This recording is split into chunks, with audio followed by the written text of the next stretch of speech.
네, 할렐루야 샬롬 하고 인사합니다. 할렐루야 샬롬 샬롬 샬롬 샬롬 샬롬 샬롬.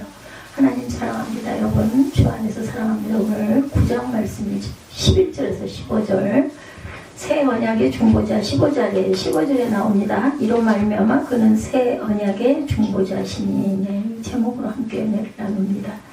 미국의 원주민 인디안을 위해서 일생을 바친 선교사이셨던 유명한 데이비드 브레이너드 씨가 운명하실 때, 돌아가실 때 유명한 그 부흥사고 목회자인 여러분들 아시죠? 찰스 스펄전 목사님이 침대 옆에서 그 돌아가는 길을 지키고 계셨다고 합니다. 선교사 데이빗이 말했대요. 지금 나의 신학은 예수님은 나를 위해 죽으셨다라는 네 마디에 기초하고 있습니다. 라고 얘기를 했다고 그래요. Jesus died for me. 나를 위해 돌아가셨다.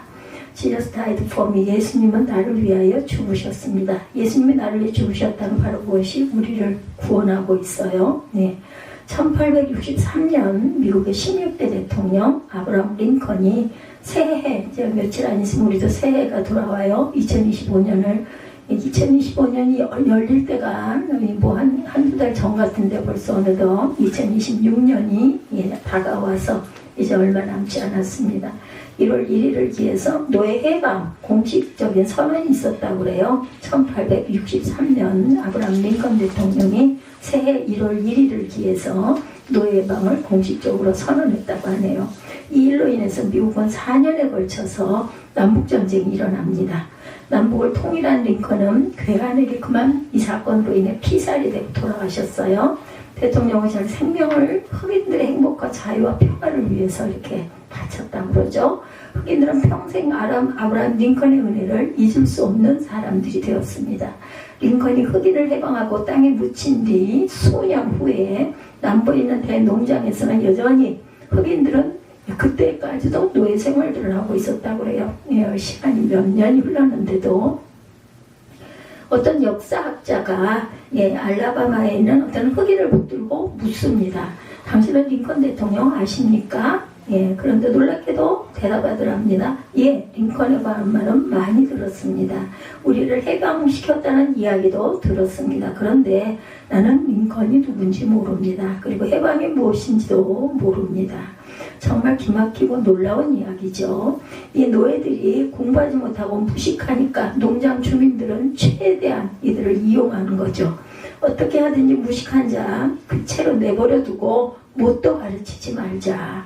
그리고 일만 시키자. 이것이 그 주인들의 생각이었던 것이겠죠. 여러분이 십자가에 돌아가셨어요. 그 십자가 안에 담겨있는 영적인 의미, 그것을 깊이 깨달는 지식이 부족하면 마귀에게만 좋은 일을 시킨다는 거 우리가 바로 알고 가야 되겠죠. 마귀는 진리는 모르는 것이 좋다. 그냥 교회만 다녀. 그 정도면 됐어 하고 우리가 십자가 앞으로 더 깊이 가려는 마음의 문을 걸어 잠근다는 거죠. 이런 잠긴 문 속에 갇힌 성도들이 교회 안에 굉장히 많은 숫자들이 있다는 거죠. 교회 안에는 다른 한 부류가 있는데 너무 많이 알아서 가지고 십자가의 은혜에 대해서 둔감한 그런 사람들, 모태신앙인들을 가진 아들도 또한 있습니다. 그러니까 많이 아는 사람이 있지만 반면에 아무것도 별로 아는 것도 없이 그저 교회만 왔다 갔다 하는 그런 사람들도 모태, 어머니 태 안에서부터 예수를 어머니가 믿으셔가지고 그렇게 다니는 사람들도 많죠. 주일학교 때부터 교회 다니면서 귀가 아프도록 듣고 또 들은 이야기, 성경 본문과 설교 제목만 봐도 무슨 말씀을 하실 것인지를 다 예상하는 그런 모태신앙인들도 많이 계시다. 처음 듣고 교회 처음 나오신 그런 분들, 또 가족이 예수를 믿지 않는데 처음으로 중고등학교 다닐 때 그 교회를 가가지고 예수님을 만난 그런 사람들도 있는가 하면 이렇게 너무나 많은 걸 알고 있는 모태신앙인들도 많다. 성경도 굉장히 많이 읽고 또 배우기도 많이 했다는 거죠. 예수님을 영접할 때 이 놀라운 십자가의 은혜를 가슴 속으로 느꼈을 때 주님 앞에 너무 감격해서 부끄러운 줄도 모르고 펑펑 울고 가슴이 뜨거워져서 주님을 위해 살겠다고 이렇게 아주 맹세와 다짐을 한 그러한 가슴들도 있습니다. 근데 지금은 그러고 나서 또 수년이 흐르고 흘러가다 보니 그냥 시들해지기도 하다라는 것. 흘러간 옛 노래가 되어버린 무감각해진 그런 상태의 사람들도 있다는 거죠. 천국의 영생이란 값없이 주시는 하나님의 선물입니다. 여러분들 성경에 보면 하나님의 은사는 그리스도 예수 우리 주 안에 있는 영생이니라. 로마서 6장 23절입니다. 하나님의 은사는 그리스도 예수 우리 주 안에 있는 영생이다. 로마서 6장 23절입니다. 우리가 이 세상을 살면서 생명과 관계되는 가장 중요한 것들은 다 하나님이 거저주셨어요. 선물입니다. 하나님의 은사다고 말하기도 하죠. 은사라는 말은 선물이라는 뜻이기도 합니다. 우리가 땅을 밟고 살아가는데 이 세상에 땅을 밟고 살아간다고 해서 돈을 내라는 사람은 없어요. 땅 밟는 거. 햇빛과 공기, 물은 우리 인간이 살아가는데 얼마나 중요한지 이 없으면 우리가 못 살아가죠. 근데 이것도 또한 돈을 내고 그것을 햇빛과 공기와 물을 먹고 마신, 물론 물은 요즘에 사 먹기도 합니다만은 그렇죠. 이게 조금만 부족해도 이 지구촌은 인간이 살아갈 수 없는 저주받은 땅이 될 수밖에 없다. 천국의 영생 또한 하나님이 우리에게 값없이 주시는 선물이라고 말씀하죠. 천국은 돈이나 공로나 어떤 노력이나 이런 것들로 자격이 갖추어지는 것이 아니다. 에베소서 2장 8, 9절 여러분들 잘 아시는 말씀이죠. 너희는 그 은혜에 인하여 믿음으로 말미암아 무엇을 구원을 받았으니 이것은 너희에게서 난 것이 아니요 하나님의 선물이라고 말씀하세요. 돈을 주고 산 게 아니라 하나님께서 우리에게 거저 주신 선물이다. 행위에서 난 것이 아니 이는 누구도 자랑하지 못하려고 하고, 행위에서 뭔가를 잘해서 그러면 막 자랑할 거 아니에요. 내가 이렇게 해가지고 하나님의 선물로 나에게 영생을 주셨고 천국 열쇠를 주셨어, 이런 자랑을 못하게 하려고 행위에서 난 것이 아니다. 누구도 자랑하지 못하게 하려고. 왜 하나님이 이 천국의 영생이란 엄청난 선물을 값없이 주셨는가에 대한 답입니다. 자랑하지 못하게 하려고. 인간의 힘으로는 도저히 영생을 얻을 수도 없고 구원의 자리에 들어갈 수도 없다라는 것. 우리 모두는 무능하고 타락한 존재들이다. 인간은 죄인들이에요. 의인은 없나니 뭐라고요? 한 사람도 없다. 로마서 3장 10절입니다. 깨달은 자도 없고 하나님을 찾는 자도 없다. 그리고 다 지우쳐 함께 무익하게 되고 선을 행하는 자가 없나니 어떻게 없다? 하나도 없다고 얘기하고 있어요. 모든 사람이 죄를 범하였으며 하나님의 영광에 이르지 못하더니. 로마서 3장 14절입니다. 죄라고 하면 우리는 엄청난 죄를 지어야만 죄인인 줄 알아요. 강도, 살인, 도둑, 간음 이런 것들 생각을 하게 되죠. 죄하면. 성경에서는 죄라고 하면 하나님의 뜻에 어긋난 것들이 죄라고 말씀합니다. 남을 속이거나 화를 내는 등 하지 말아야 하는 것만이 죄가 아니라 부모를 공경하라고 했는데 하지 않는 것도 죄, 이웃을 내 몸과 사랑하라고 했는데도 사랑하지 못하는 것도 사실은 죄가 된다. 이렇게 죄란 하지 말아야 할 말을 했을 때 죄가 되지만 반드시 해야 할 일을 하지 못하였을 때도 죄가 된다는 거. 죄라고 할 때 행동으로 나타나는 것만 죄라고 하려는 그런 경향이 있는데 교만, 정욕, 미움, 탐심, 시기, 질투, 거짓말, 그것들을 마음속에 품고 있는 생각과 말로도 죄를 짓는 것이라는 거죠. 죄인은 자신을 구원할 수가 없어요. 그렇죠? 만일 우리가 어떤 선행으로 천국에 가기를 원한다고 하면 하나님의 표준에 도달해야만 합니다. 하나님의 표준은 온전하라는 거예요. 성경에 보면 하늘에 계신 너희 아버지의 온전하신 것 같이 너희도 온전하라. 마태복음 5장 48절입니다. 하나님은 의로우신 하나님이세요. 그래서 반드시 우리의 죄를 물으시고 심판하시고 죄를 벌하십니다. 어떤 하나님? 공의의 하나님이기 때문에 자기 아들까지도 십자가에 못 박혀 죽게 하셨어요. 성경에 범죄하는 그 영혼은 죽으리라. 에스겔 1장, 에스겔 18장 4절입니다. 뭐라고요? 범죄하는 영혼은 죽으리라. 에스겔 18장 4절입니다. 선악을 알게 하는 열매를 따먹지 말라고 하시면서 선악을 알게 하는 나무의 열매는 먹지 말아라. 네가 먹는 날에는 뭐라고요? 반드시 죽으리라.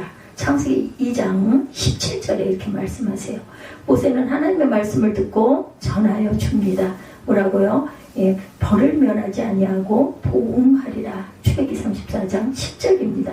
하나님은 범죄한 인간을 구원하시려고 언약을 맺으셨어요. 하나님의 인간에게 어떤 약속을 주셨다는 것부터가 은혜죠. 예, 주셨어요. 답을 주셨어요. 뭐라고요? 예, 벌을 면하지 아니하고 보응해 준다고 말씀을 하셨다는 거죠. 그리고 하늘아버지께서는 예, 온전하신 것 같이 너희도 온전하라고 이렇게 예, 다 주셨어요. 답을.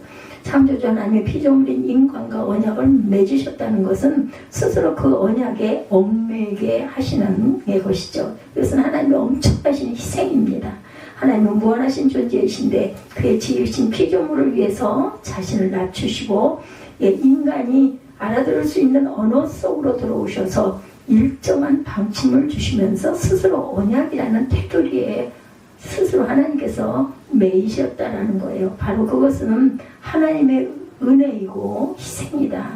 예, 창조 자체만도 그렇죠. 그것도 무한하신 하나님의 피조물과의 관계를 가지고 자신을 한정시키셨어요. 하나님은 당신이 창조하신 이 세계보다 훨씬 더 위대하신 분이죠. 하나님이 피조물과 언약을 맺으신다는 것은 스스로 한정시키는 것, 스스로 낮추신 거예요. 하나님을 낮추셨어요. 우리 눈높이에다 맞춰주십니다. 인간들 편에서 본 것은 하나님의 무한하신 은혜라는 것. 그래서 신의 산 언약도 하나님의 은혜의 언약이다 이렇게 말합니다. 하나님과 인간이 어떤 약속의 관계에 들어갔다는 말은 하나님은 약속을 주시면서 조건을 달아주셨어요. 우리 인간은 하나님이 제정하신 모든 규정들을 무조건적으로 받아들여야 했다라는 거죠. 세상의 계약이든지 사람들 간에 어떤 약속을 맺는 것 쌍방의 합의하에 이루어지죠.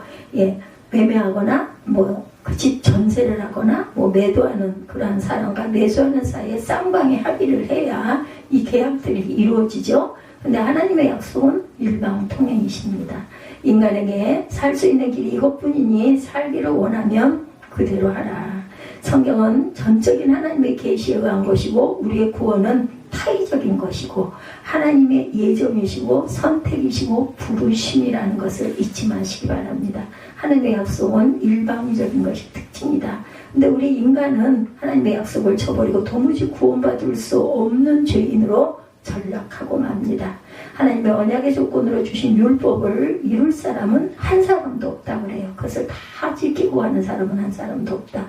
의인은 없나니 뭐라고요? 하나도 없다.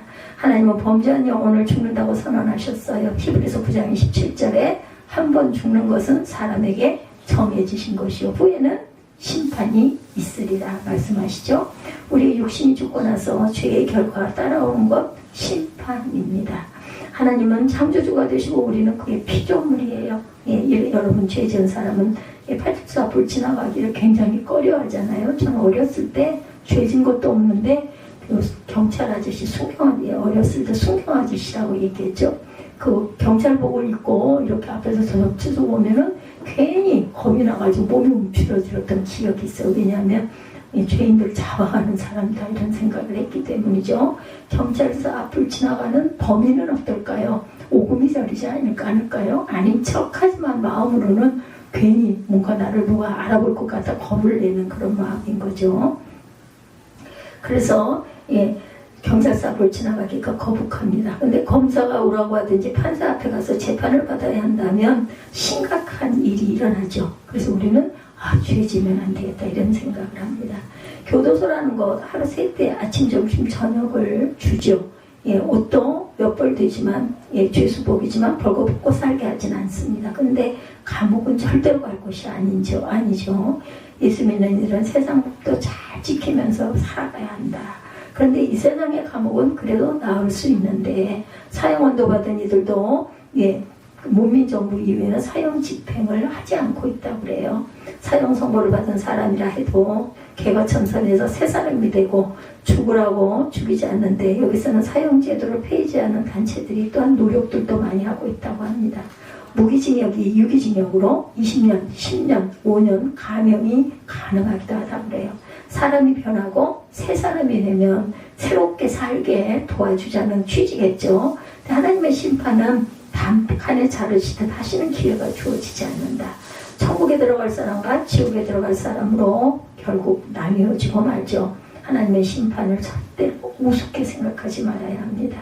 이스라엘 백성들을 구원하여 주시고 율법을 보여주셨지만 구원받은 하나님의 자녀가 됐지만 율법을 지키면서 하나님의 자녀로서 신실하게 살아가는 사람들이 보이지를 않아요. 이 시대에 하나님의 언약을 이해하기를 반드시 율법을 지켜야만 구원받는 것으로 알았어요. 그들은 하나님은 도저히 율법 가지고는 구원받을 수 없다는 걸 아시고 인간의 근본적인 죄, 인간을 지옥으로 끌고 가는 죄의 문제를 해결하려고 하셨고 율법엔 반드시 죄의 삭시, 사망이라 하셨는데 범죄한 영혼을 죽는다고 하셨고 정령 죽으리라 이렇게 말씀하셨는데 창세기에도 구약에서 죄로 하여금 죄가 되게 하시고 죄를 징벌하는 율법이 있고 은혜와 사랑으로 용서받을 수 있는 제사법이 있는데 이 둘은 언제나 상충이 돼요. 반대예요. 반대. 범죄한 인간이 죄를 용서받고 새롭게 출발할 수 있는 길을 열어주신 것이 바로 누가 오셨어요? 성탄절에 예수님이 오셔가지고 십자가에 우리의 죄를 대속하시려고 못 박혀 돌아가셨죠.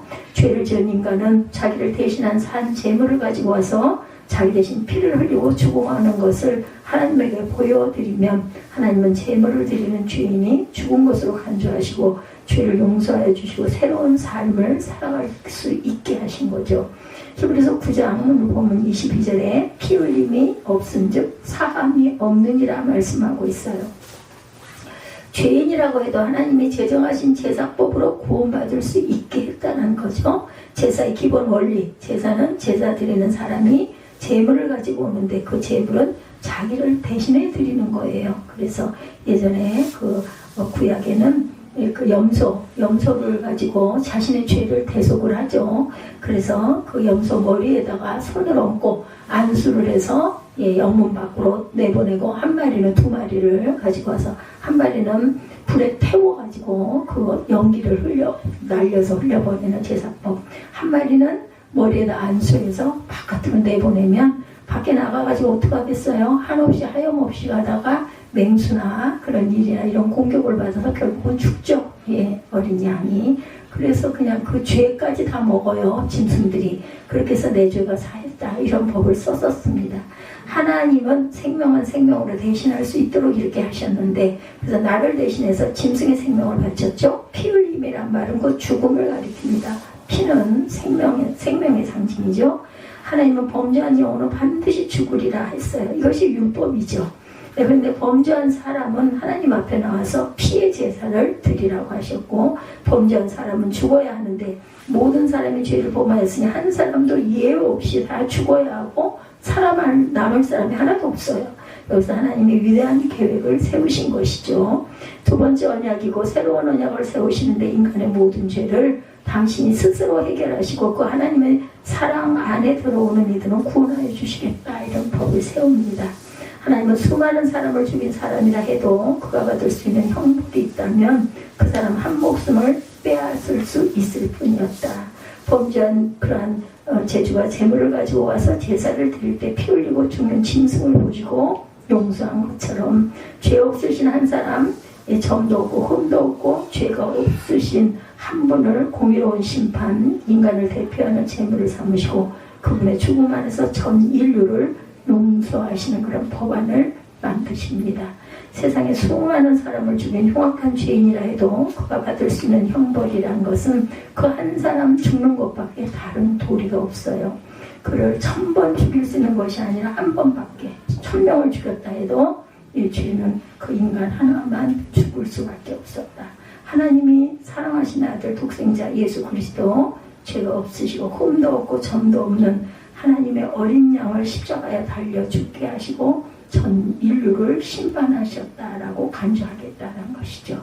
구약에서 드리는 모든 제사는 짐승의 피를 드리는 제사, 짐승의 피였기 때문에 각 한 사람을 위한 제사였고 한 사건에만 쓸 수 있는 일시적인 효력밖에는 없었는데 우리가 죄를 지을 때마다 계속 반복해서 짐승을 잡아드려야 했겠죠. 하나님께서 이와 같이 불완전하고 일시적인 제사 제도를 계속하시기를 원치 않으셨어요. 그래서 때가 되매 완전하고 영원한 제사를 하나님이 받으시기 위한 준비를 하신 것이죠. 우리 인간도 굉장한 고민거리였을 것 같아요. 우리는 모두 다 아주 부족한, 온전치 못한 그런 자들이죠. 허약하고 죄에 노출되어 있고 문제도 많아요. 그래서 어떤 사람도 율법을 다 지킬 수는 없다고 하죠. 죄인일 수밖에 없습니다. 우리가 지은 죄를 배상하려고 해도 배상이 되지가 않아요. 하나님이 요구하시는 모든 공의를 다 이루어드릴 만한 능력 또한 없습니다. 하나님이 원하시는 죄의 값을 지불할 수가 없어서 우리가 지은 죄에 대해서 배상할 수 있고 배상하고 후를 털어버리면 좋겠는데 이것이 안 되죠. 여러분도 그 미션이라는 영화에서 동생을 죽인 형이 죄를 용서받으려고 이와수 폭포를 무거운 죄를 상징하는 짐을 지고 넘어가서 떨어지면서 기어오르기를 수십 번이라고 당하면서 정말 용서받을 수 있다면 그렇게라도 할 것이다 이렇게 말하죠. 그런다고 죄가 없어지거나 도망가고 나의 그 죄가 떠나가는 것이 아니라 여전히 비웃듯이 늘 주님은 나와 함께하고 있다라는 거죠. 하나님 편에서도 이것이 문제였습니다. 무조건 용서해 주려고 하니 그러면 거룩하신 하나님이 되지 아니하고 공의로우신 하나님도 되지 않는다. 죄의 문제를 묻지 않고 그냥 받아주시면서 하나님의 거룩함이 손상이 되기 때문에 인간의 죄는 죄대로 처리하고 심판해야 한다. 이것이 하나님이 갖고 계셨던 고민. 그렇다고 당신이 창조하신 인간을 아무리 범죄했다 해도 용서받을 수 있는 길을 열어주지 않고 다 쓸어 지옥에 넣어버리는 하나님이 되셔서는 안 돼요. 어땠어요? 노아의 심판 때 노아 가족 8명만 남기고 모두 다 물에 잠겨서 다 쓸어버리셨죠. 그리고 후회하셨다고 합니다. 다시는 내가 물로 세상을 심판하지 않겠다라고 얘기를 하시고 주신 것이 무지개예요. 무지개. 그래서 그 옛날 그 즈음에 노아의 홍수 사건이 있은 그 뒤에는 어떤 사건이 있을 때마다 무지개가 보였다고 그래요. 그걸 보면서 하나님이 내가 이 무지개 언약을 했지 이런 생각을 하셨다라는 그런 구절이 있습니다. 구약에 보면. 그래서 어떻게 하면 범죄한 인간을 살릴 수 있을까? 이 하나님의 속죄, 인간의 난제를 해결하시기 위해서 이 동등하신 하나님의 아들 독생자 예수님이 십자가에 달려 죽게 하신 사건, 예수님의 오신 날이죠. 우리가 성탄절로 지키고 있는 이제 오늘 22일이니까 3, 4일 후면 크리스마스가 밝아옵니다. 그것이 예수님의 오신 날입니다. 하나님은 당신의 아들을 인간이 되게 하시고 그러하여금 인간을 대표하게 하시고 죄 없는 하나님의 어린 양으로 십자가에 달려 죽게 한 사건이 일어나죠. 아들을 내어주셨다는 말은 당신을 내어주셨다. 하나님과 예수님은 같은 사람이에요. 성부 세 가지 속성을 갖고 계시죠. 성부 하나님, 성자 예수님, 성령 하나님 삼위이십니다. 그런데 한 분이세요. 세 사람이 아닌 한 분이신 하나님에게 속성이 세 가지가 있어서 세 가지를 각각 담당했다라는 거죠. 그래서 성자 하나님 예수 그리스도, 하나님은 죄의 값을 배상하기 위해서 자신이 인간이 되어야 하셨고 하나님이 자신의 그로 만족할 수 있는 제물이 되기 위해서 그것은 꼭 신이신 하나님이셔야만 했다라는 것.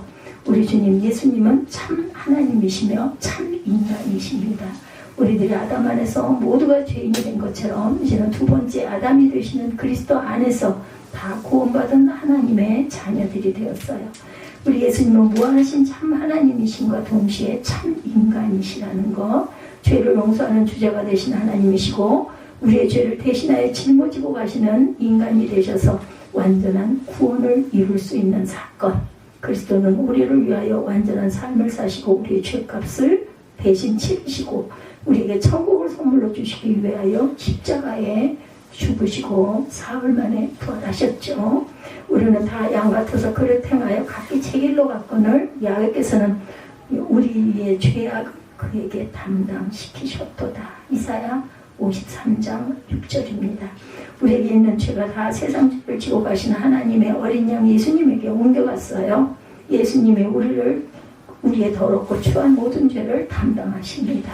이제 우리의 신뢰의 대상을 나 자신에게서 주님으로 옮겨놓고 또한 부활하신 우리 주님을 영접할 줄 아는 믿음들을 우리 모두에게 어떻게 자의로 네가 선택하면 내가 사해주고 너희에게 천국을 소유할 수 있는 영생을 주시겠다라고 말씀하시죠.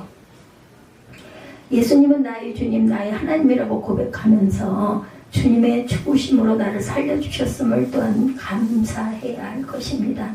영국의 존 스토트 박사는 개신교의 교황이라기까지 부르는 아주 훌륭한 인격과 지도력을 갖춘 분인데 그분이 쓰신 약 50여 권의 책 중에 스토트 목사님이 가장 중요하게 생각하고 자신이 추천하는 책은 The Cross of Christ다 이렇게 말했다고 그래요. 그리스도의 십자가라는 책입니다. The Cross of Christ. 우리 일생에 있어서 가장 잘하고 높일 수 있는 단 한 가지는 그리스도의 십자가로 인하여 우리가 구원받았다는 것이죠. 우리 주님의 십자가를 이해하는 것이 바로 우리의 신앙, 하나님의 말씀을 주를 힘써 알자라고 얘기하죠. 아는 것, 하나님을 아는 것, 말씀을 아는 것입니다. 십자가의 사건을 바로 이해하는 것이 성경을 이해하는 것이고 하나님을 아는 것이다. 예수님의 십자가를 지신 사건을 나를 위한 사건으로 받아들일 때 구원은 일어납니다. 속량이라는 말, 구속, 대속이라는 말은 노예, 신앙에서 나온 언어라고 합니다. 옛날 노예를 해방시키려면 반드시 주인에게 노예의 값을 물어주고 내가 사서 노예 문서를 불에 태우고 해방을 시켰다고 그래요. 구원이라는 말보다 구속이라는 말이 하나님의 구원관을 설명하는데 더 아주 깊은 의미, 편한 생각이 더 들죠. 우리 주님은 새 언약을 가능케 하신 중보자이시다. 하나님과 우리는 예수님을 함께 모시고 공유하면서 하나님은 우리의 아버지가 되시고 우리는 예수님 안에서 하나님의 자녀들이 되었다. 오늘 우리가 이 세상을 떠나가신다면 천국에 들어갈 것을 확신하십니까 여러분들?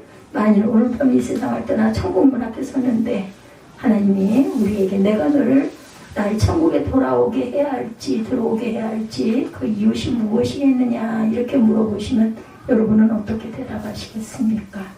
예수의 십자가의 피의 공로로 내가 구속받았나이다 이렇게 고백하시기 바랍니다. 나는 예수님을 주님으로 모신 가운데 주님의 손에 붙들려 하나님 앞에 서겠습니다 라고 대답하시면서 구원의 확신을 가지시는 저와 여러분들, 예수 하나님이 너는 어떻게 천국에 가려고 여기에 문 앞에 왔느냐 했을 때 예수 그리스도의 피의 공로로 내가 구속받아 이 앞에 왔고 영생을 주실 것을 믿나이다. 이런 고백이 저 여러분들의 잊지 않는 변할 수 없는 불변의 진리가 되시기를 주님의 이름으로 축복합니다. 히브리서 9장 11절에서 15절 새 언약의 중보자이신 예수 그리스도 이런 제목으로 함께 성탄을 눈앞에 두고 말씀을 나눴습니다. 우리 찬양하시고 기도하시고 축도로 예배를 마치도록